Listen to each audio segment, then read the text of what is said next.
La situación en Siria está fuera de control. Puede que hayas visto reportes de que ha habido masacres de los Alawites en el noroeste de Siria. Los cristianos también están siendo atacados. Tenemos a los kurdos en el noreste de Siria que acaban de firmar un acuerdo, un tratado de paz con el régimen de Al-Yulani, el que ha tomado el control de Siria. Y en el sur tenemos a los drusos. Los drusos ahora están bajo la protección de los israelíes y el mundo está pidiendo que Israel se retire de esa parte de Siria. Toda la situación parece ser un caos total. Para entenderlo correctamente, hay información de fondo crucial de la que nadie está hablando y quiero explicártela aquí. Retrocediendo casi 100 años, si miras un mapa de Oriente Medio, casi ninguno de los países en Oriente Medio existían siquiera. No existía algo como Líbano o como Siria o como Jordania, no existía algo como Irak. Todas estas fronteras, todos estos países no existían como países durante siglos y siglos. Oriente Medio fue gobernado por imperios. Y durante 400 años, desde 1516 hasta 1916, toda la zona era lo que se conocía como el Imperio Otomano, y eso significa que estas áreas eran simplemente vastas áreas sin fronteras entre ellas. No había gobiernos locales o naciones, y localmente todos estaban gobernados por su tribu, por su familia. El mundo árabe está compuesto por clanes y familias. Y eso era lo que gobernaba la zona, el concepto de estados con fronteras y gobiernos y legislaturas que eran comunes en el mundo occidental, no existían de ninguna manera en esta parte del mundo. Y luego, después de la caída del Imperio Otomano, al final de la Primera Guerra Mundial, Francia, Inglaterra y los rusos y los italianos, todas esas naciones occidentales se reunieron y decidieron dividir el Imperio Otomano, y hubo una serie de acuerdos hechos principalmente entre franceses y británicos. Hubo el Acuerdo Sykes-Picot en 1916 y la Conferencia de San Remo en 1920. Para no hacer la historia larga, estas naciones europeas decidieron dividir el Imperio Otomano en Oriente Medio y convertirlo en países. Así que sacaron un mapa y lo pusieron sobre una mesa y sacaron una regla y comenzaron a trazar líneas y decidir dónde serían las fronteras. Y por eso, si miras un mapa de Oriente Medio, verás todas estas fronteras en línea recta. Algunas con ángulos rectos. Solo piensa en eso por un momento. Mira en el mundo.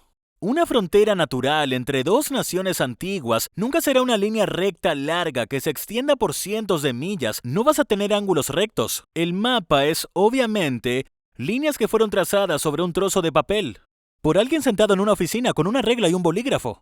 Así es como tenemos fronteras entre Siria y Jordania e Irak y Arabia Saudita y todos esos otros países. El Medio Oriente no tiene una historia de gobiernos normales que gobiernan su población de manera democrática con una legislatura.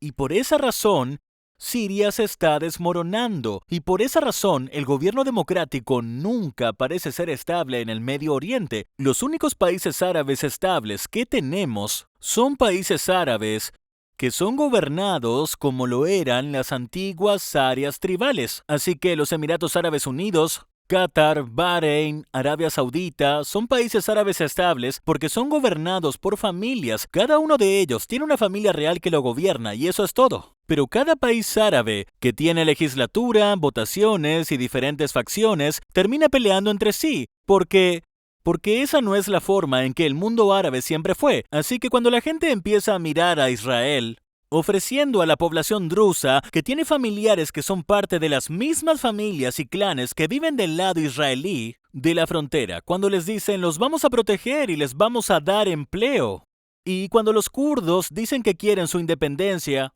esto es en realidad un estado más natural de los hechos. Las diferentes tribus y sectas religiosas en el Medio Oriente gobernando sus propios asuntos es la forma en que siempre fue el Medio Oriente, es la forma en que mejor funciona. Y este intento de imponer un concepto occidental de naciones y fronteras al Medio Oriente ha sido una receta para la guerra desde el primer día. Y eso es lo que realmente estamos viendo aquí. Estamos viendo la disolución total, el desmoronamiento de todo este plan europeo occidental para el Medio Oriente que nunca funcionó desde el principio. Así que la próxima vez que escuches a alguien hablar sobre la integridad territorial de Siria, por ejemplo, o el pueblo jordano. Ese fue un nombre que fue inventado por los franceses y los británicos para llamar a este nuevo pedazo de tierra que cortaron en un mapa para crear un reino. o el pueblo iraquí. Quiero decir, nunca hubo un Irak. Irak era el nombre de alguna región que incluía de manera vaga parte de lo que hoy es Irak. Nunca hubo un país o una nación llamada Irak. Siria también. Siria era solo el nombre que los otomanos usaban para toda esta área, incluyendo lo que es Israel, Jordania y algunos otros países que están ahí. Todo eso era básicamente la región de Siria. Estos no son países reales, históricamente hablando. Cuando miramos la situación hoy en día y todos están matándose unos a otros y buscando su propia independencia, no deberíamos tomar tan en serio estos llamados por la integridad territorial y el respeto a la frontera. Deberíamos preocuparnos más por llegar a resoluciones pacíficas en las que la gente ya no se mate entre sí, y la mejor forma de lograrlo es que cada uno de estos grupos, de estas tribus, tengan su propia independencia, gobierne sus propios asuntos y tome sus propias decisiones sobre cómo estarán más seguros. Si tomamos ese camino, tenemos una mejor oportunidad para la paz en el Medio Oriente. Ahora, todas estas fronteras que tú ves en ese mapa, que fueron más o menos creadas en el siglo XX, que han causado tantos problemas, eso también es cierto para Judea y Samaria. La razón de todo esto es esa idea de que Judea y Samaria es la Cisjordania y le pertenece a los palestinos. Es porque en 1947, cuando las Naciones Unidas estaban dividiendo la tierra de Israel y decidiendo qué será el Estado judío y qué no, ellos dibujaron una línea allí. Así que de repente esa línea se vuelve sagrada, cuando sabemos que históricamente, basado en la arqueología, basado en la historia y basado en la Biblia, que esta área, Judea y Samaria, es la patria del pueblo judío. Dejemos de jugar todos estos juegos con todos estos términos inventados y todas estas naciones inventadas que aparecieron en el siglo XX y volvamos a la verdad. Y la verdad es que la tierra de Israel es el territorio de la nación de Israel. Y si crees en eso, asegúrate de apoyar a Israel 365 Action en las elecciones actuales del Congreso Sionista Mundial que están en marcha. Comenzaron el 10 de marzo y se extenderán hasta el 4 de mayo inclusive. Ve a Israel365action.com para apoyar la soberanía judía en Judea y Samaria. Hazlo hoy.